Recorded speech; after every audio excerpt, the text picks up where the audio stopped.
Hello everyone, welcome to the Belmont Journal, Belmont's own local program for hyperlocal news and community affairs programming. I'm your host, Roger Colton. Belmont Police Chief Richard McLaughlin retires at the end of this month. The entire town is bidding him farewell and appreciation. The Belmont Journal's Chet Messer had an opportunity to sit down and chat with the chief about his years as police chief and about his hopes for the future. At a very young age, I always wanted to be a police officer. And, I've fulfilled my dream in living it. And as I often say, too, I never in my wildest dreams anticipated being a police chief. Former Belmont selectman, and he's been state senator. Dave and I are going to give a joint presentation here. I just want to draw attention to what this document is, but this is actually a joint resolution of both branches of the legislature, which is the least we can do to cap what is a very significant and distinguished career. I truly feel it. Ask Dave to read the resolution. Congratulating Richard McLaughlin on the occasion of his retirement as Chief of the Police Department in the town of Belmont. Whereas Richard McLaughlin is retiring as Chief of the Belmont Police Department after more than 39 years of public service. Congratulations.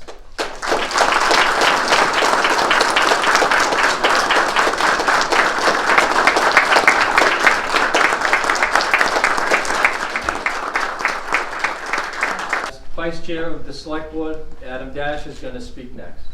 Thank you. The Select Board has a proclamation on behalf of the town of Belmont to the Chief. You will be sorely missed. From the town of Belmont, Massachusetts, Select Board, proclamation. Whereas, because of the many important contributions that Police Chief Richard McLaughlin has made in his service to the town of Belmont, his dedication to the highest standards of professionalism and excellence, he is deserving of special recognition. By the Select Board, Thomas Caputo, Chair, Adam Dash, Vice Chair, Roy Epstein, Member, December 16, 2019. And to see if, in fact, have I made a difference? I hope so. I think, honestly, as a department, we've made some great strides. There's a lot of things that collectively we've done that I think has made our department a better place. I'm a big believer in having a happy work environment, and I stress that. It's because I think if people are happy with what they're doing, they're going to be more productive. I love what I do, and I want to make sure other people feel that same thing. And as I said, I guess that's a big part of why I'm a little apprehensive as far as going and leaving and saying, okay, did I do a good job? Did I leave the place a little better than what I found it? It's truly an honor and a privilege to be here. And by the way, this is the safest place to be in America. And I think one of the things that people notice about you, and I certainly do, and I think everyone here does, is you are truly a gentleman, and you treat people with respect.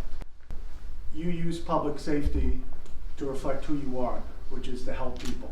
Everything you did was to make Belmont a better place, and you certainly have left Belmont in a better place over your years here, and I know that people appreciate that.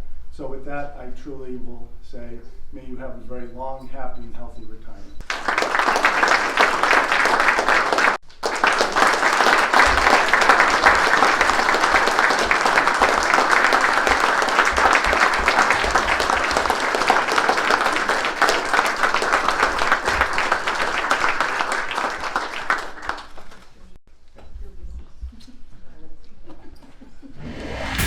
Welcome to This Week in the Belmont Citizen Herald. I have with me today Joanna Juvelis, who is the senior multimedia journalist for the Citizen Herald. Joanna, Pleasant Street is becoming the location of Belmont's retail marijuana dispensaries. Looks that way. It looks up? that way. So you know that Pleasant Street, part of Pleasant Street has been zoned for recreational retail marijuana. They decided this at town meeting, I forget when, a couple of years ago. 2 years ago, yes. Yeah, so it hasn't taken very long. The town has received a second letter of intent from a prospective applicant. The first letter was received back in October from Cal Verde Naturals, a Winchester-based couple that want to open at 1010 Pleasant Street, which is owned by the Tachi family. This second letter that was received, the company's called Mint Retail Facilities. They are owned by an Arizona man. His name is Ivan Shahara, and he's a medical cannabis operation expert. He has 2 dispensaries already operating in Arizona. He's also in the process of getting a cultivating and manufacturing license for Palmer and Beverly, Mass. And to make clear, the application in Belmont is for the recreational dispensary, not for a medical dispensary. Right. And also, to be clear, he has his eye on a different location than the Winchester-based company. He's looking at 768 Pleasant Street, where Lenny's gas station currently is, and that's owned by the owner of the gas station. And so what is he going to sell? Products, people that may not be familiar with it, they sell flowers, they sell extracts, edibles, and accessories that go along with all of those things, from what I understand. And I found it interesting that you walk in, Yeah. it's locked from the inside. It'll be locked at all times. And there's nothing on display. Everything will be, all the products are out of plain sight and locked so that, someone who walks in doesn't have access to them, only authorized employees. There'll be a buzz-in system, so the facility will be locked at all times. There'll be a buzz-in system. Their business plan includes plans for parking, odor control, which, I didn't realize you need when you have a marijuana facility. Apparently, it will smell. And this is the second application. The first one to Belmont came in Well, in they're not October. applications. These are letters of intent. So Or they're letter- saying okay. they intend to apply. And this is the second one. And the town is in the process of working with town council to develop guidelines to follow, since we've never done this before. Right. But there will be a special permit process with the planning board, and then there'll be a host community agreement that needs to be established. And So the this- numbers I've seen show that the town can really expect a fair amount of revenue. Right. So this plan that was just submitted by Mint, and by the way, the establishment will be called Mint Dispensary if it opens, and they're projecting $276,000 the first year, combined local marijuana tax and the community impact fee, which are both 3%, and then by year 4, you're looking at $660,000 projected revenue for the town. Okay, so what we're looking forward to is a process that the town has never been through, but the public will have an opportunity to participate. And I'm sure in 2020, this will be, there might even be a third or fourth letter of intent that the town receives, and then there'll be a lot of public hearings and a lot of opportunity for public input. Great, thanks for bringing us up to date. Last Saturday was the Middlesex East Lego League Championship. 6 Belmont middle schoolers participated, and their team tied for 9th best robot score out of the 48 teams in attendance. They also received the Innovative Solutions Award for their idea for lighting up sidewalk cracks. Coach Sterling, the middle school coach, also received the Best Coach Award. The Belmont Journal thanks Maribel Carvajal de Salazar, who brings us the story, and Coach Sterling for interviewing the middle school kids. Hello, we are here on the state competition, and we have... Hi, I'm Andrew. What up, I'm Henry. Hi, I'm Mia. Hi, I'm Simric. I'm Quincy. I'm Braden. We are the Mini Metropolis. Could you guys explain what are the 4 key points of First Lego League? There's a Project, core values, Presentation. in the robot, presentation's part of that, the robot Technique. right? Robot technique. What was the problem that you guys were trying to solve? The problem in our town in Belmont is that there's like tree roots lifting the sidewalks so people can get injured. So our solution was to put this mold called silicone in the crack, and LED lights molded into it so people can see. And we'd also hook it up to a solar panel attached to a tree so that in the daytime it could get the solar energy in charge, and at nighttime it can glow. I'm going to give you guys each a chance to talk about your favorite thing about the robot design from this year. Alright, so my favorite part of the robot is the design process of the robot. So last year we had a huge boxer in our robot. We designed a new robot, and that's smaller, more lightweight, and balanced. I like how there's a gyro sensor so that when we're going forward, we don't go the side and that we can keep going straight. I like how attachments can slide on and off easily. Since this is a box robot, like there's almost like there's like a box around the robot, so attachments can slide on and off easily, so you can save time. It has two color sensors. The one follows the line and the other finds the line, and also we have a program called Color Stop 3, and it stops in a specific spot, and then you can know where you are in the map.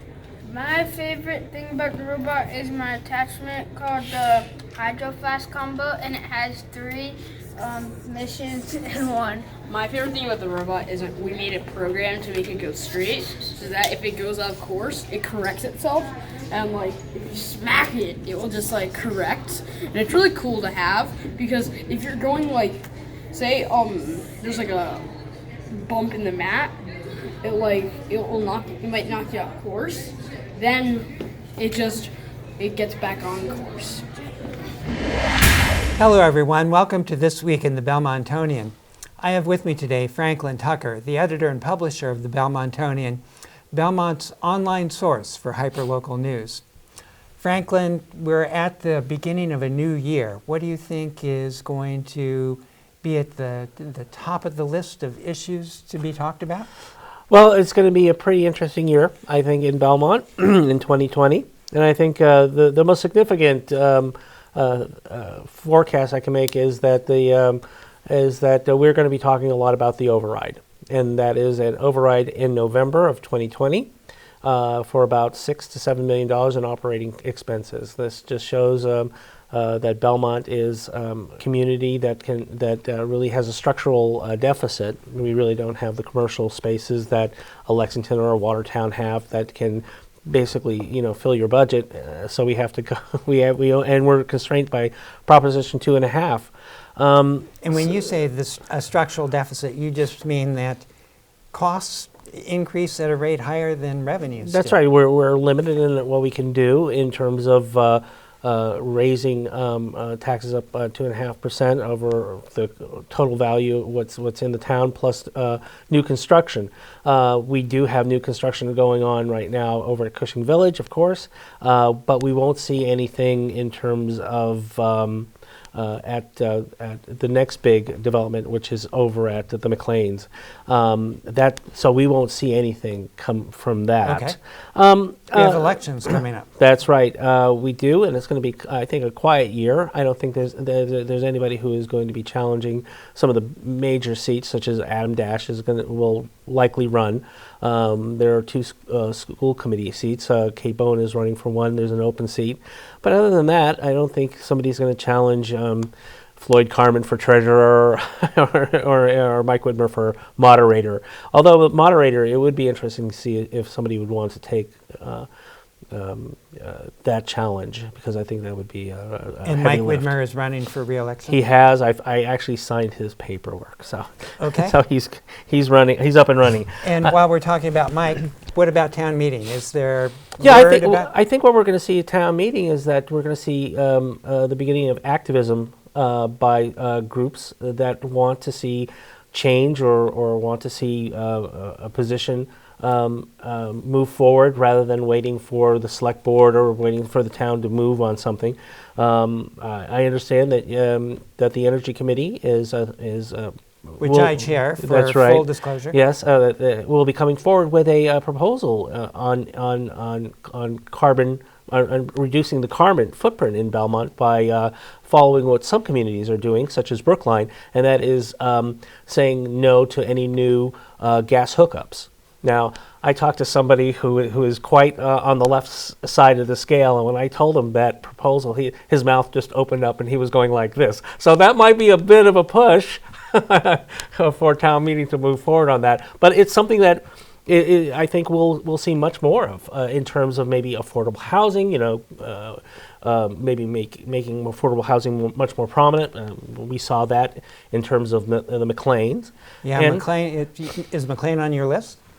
McLean, I don't think is on my list because I think everybody agrees that this is a good deal for everybody. So I think maybe you'll see activism on affordable housing in terms of making it much more of a certainty if you're building larger projects, not just smaller projects. Okay. So we'll see a little bit of that. I think also what you're going to see this year is movement on developments such as the community path, the ice skating rink, maybe even the beginning of a date line for the Alexander Underpass, which would be great, which was something that this town has been wanting for almost 50 years now. That's great. Well, thank you very much. We'll see. Just because you make the prediction doesn't mean it's... It can all be wrong. That's right. The Belmont Village Tenants Association helped families living in Belmont's public housing celebrate their holidays this year. The Belmont Journal sat down with Courtney Morton to learn about the multifaceted Christmas in the Village and about how the broader community participated. Christmas in the Village is a dream that I've had for many, many years of starting. Because Belmont doesn't have resources for low-income parents, as do some towns like Boston and Cambridge. Tonight was a very magical night for myself and for many families in Belmont Village. We had people from Belmont Village come in and wrap numerous gifts for about 4 hours. We're distributing gifts of all different kinds, toys, clothing, gift cards, perfume, things like that. Oh my God, the community is beyond amazing. I went on a website on Facebook called Belmont Parents, and I posted that I was running this fundraiser, and I said, if you want more information about the Christmas in the Village fundraiser, inbox me and I'll give you, our mission statement to let you know who we are, being the Belmont Village Tenant Association, and I will also give you what our plan is moving forward for each child. And I had an outpour of community members that wanted to sponsor children who picked out certain gifts. I had a lovely child in Belmont specifically donate $300 from his bar mitzvah, which I thought was amazing because he took that money that he could have used on himself to donate to make like 4 kids happy. Because of the work that I've been doing with the Christmas in the Village, we also had a church called the UU Church on Concord Ave reach out to us and say, hey, let's throw a party. So due to this Christmas in the Village initiative, we ended up doing a holiday bash, and we brought together families that normally wouldn't commingle with each other to spend an evening together with music and food and games and a mad science show. This is gonna go for child. Wait a minute. Way too low. About 40 people showed up. We ate lots of food, listened to music, danced, partied, played, and just enjoyed ourselves where we normally wouldn't have. Sophia will stop drawing on herself and maybe the walls. There you go. There's your wrapping paper. So due to everybody that's helped, from Beacon to the pizza shops that donated pizza to Irene helping, to just the community coming together, it makes me want to do it again. For the past 51 years, the Belmont Lions Club has held its annual Christmas tree sale at the Lions Club down by Belmont Center. The Belmont Journal had an opportunity to sit down with Lions Club member Joe Griffin to learn about the ins and outs of organizing the tree sale. Well, this is our 51st year of selling trees here at the club. And we sell approximately 2,400 trees, 1,700 wreaths. Very labor intensive. As you can tell we need the high school athletic teams to help us unload the trees. And then we stack them here and open them up one at a time. As one tree sells, we cut up another one and open the bundle. Hopefully we're sold out by the 21st or 22nd. Usually around October, I send the order up to our supplier in Canada in terms of how many trees we want and of which height, which variation. We kind of look at historical. If we sold out last year, we assume we'll sell out again this year. And based upon anecdotal evidence from the people that are selling them, maybe we should get 10% more 8 or 9 footers next year, or maybe we should get 3% less 4 footers. The market kind of shifts.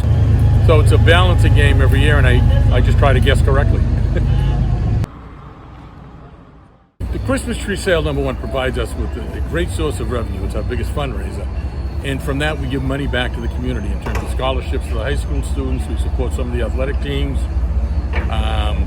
We take care of people who are indigent. There's always a half dozen or so a year that need eye examinations and glasses, and we take care of that. And our biggest donation is to Lions Eye Research, Mass Lions Eye Research, who cumulatively awards grants over $1 million a year to various eye research programs. The tip jar we put out because people would always hand us money. A lot of them assume that, you know, we're doing this and we're getting compensated, that this is our job, so they give us a couple of dollars. Of course, we have to tell them that, no, we're volunteers because you couldn't pay me enough to do this work. So we put the jar out, and if somebody handed you $2, we'd say, fine, we'll throw it in the jar. And whoever happens to be president of the club that year decides where the proceeds of the tip jar will go. So this year, the President Dal Murphy has decided the Cancer Center at Mass General Hospital. So we might raise $1,500, $2,000, $2,500, and then we make a presentation of that over and above our normal charity giving. After we sold all the trees and we closed down, we changed signs. And the sign we put up there, it says, "Thank you for helping us help others." And without the community support of supporting the Lions Club, we wouldn't have the revenue to give to the various charities and the goodwill that we provide the community. The Belmont High boys and girls basketball teams have taken to the court again for a new year. After last year's spectacularly successful season, hopes run high for the 2000-2020 Marauder teams. The Marauder basketball season is underway. The boys won their first 2 games. The girls lost to Lexington in their opener, but came back to beat Wilmington in double overtime, with Nina Minicozy scoring 32 points. Mac Annis scored 30 points in the Lexington game, but it was tied at 51 going into the 4th period. With Belmont leading by 7, number 3, Alessandro, scored a 3-pointer for Lexington, bringing them within 4 points. After a timeout and an exchange of possessions, Alessandro drove to the hoop but was charged with an offensive foul. Belmont then moved the ball up the court and eventually found Sano under the basket for a 2-pointer. Lexington then moved the ball up the court, trailing by 6, and passed the ball to Alessandro, and Alessandro drove to the hoop and was successful in completing a 2-point play. On Belmont's next possession, Tyler Sapazian hit a 3-pointer from the corner, putting Belmont up 71-64. A miss by Alessandro was rebounded by Mac Annis, who was fouled by a Lexington player as he headed down the court. He made good on his 2 free throws, putting Belmont up 73-64. A subsequent 3-point attempt by Amsel from the corner resulted in Sano's rebound, a pass to Mac Annis, who again was fouled, and made good on 2 free throws to make the score 75-64. Alessandro was successful on his next 3-point attempt. On Sano's attempt to get a pass to Minicozy's jersey was held by a Lexington player. This resulted in Minicozy going to the foul line, where he sank 2 free throws. Lexington's final attempt to score resulted in a wild shot by Alessandro, which was rebounded by Belmont and passed to Tyler Shapazian to run out the clock. The ice hockey season is underway for the Marauders as well, and the girls are now 2-0 with wins over Wilmington and Medford. The boys lost to Wilmington in their opener. Welcome to this week's Community Calendar. You can sign your child up for a number of winter workshops at Pine Cones and Needles in the coming weeks. From sewing mittens to making snow globes, your child will work with their hands and leave with a craft. Visit pineconesandneedles.org to learn more and to register. Join Mr. Vinny for an interactive, silly, and surprising puppet experience on Friday, December 27th at 10:30 a.m. in the Assembly Room at the Belmont Public Library. Kids will help tell the story of the 3 little pigs and the big bad pineapple, and then play What's That Shadow? Recommended for ages 3 to 9. The Payson Park Music Festival invites you to an afternoon of fun with music by the Reminiscents at the Beach Street Center on Friday, December 27th from 3 to 5. Entertaining audiences since 1973, the band specializes in music from the 50s through the 90s. Bring your family, friends, and neighbors out for dancing and singing along to some great music for all. Share some of your fondest memories from 2019. Enjoy the company of others and bubbly beverages and snacks for a New Year's Eve celebration at the Beach Street Center on December 31st at 1:15 p.m. After the toast, you will enjoy a screening of the original 1960s version of Ocean's 11, starring Frank Sinatra, Dean Martin, Sammy Davis Jr., and Angie Dickinson. Donations toward food and beverages are appreciated. The Public Library's book club continues into 2020. The first discussion of the year will be on The Widow's War by Sally Gunning on Wednesday, January 15th. Belmont Books discussion meets on the third Wednesday of every other month at 3 p.m. in the Flet Room. That's it for this week's community calendar. If you would like to have your information featured in a future community calendar, please email fred@belmontmedia.org. Well, that's it for this week's edition of the Belmont Journal. This is the last edition of the Belmont Journal for the year. As we sign off, you can watch what else is available on the Belmont Media Center's community television stations. Thanks for watching. I'm your host, Roger Colton, wishing you a happy holiday season. I will see you again in the new year.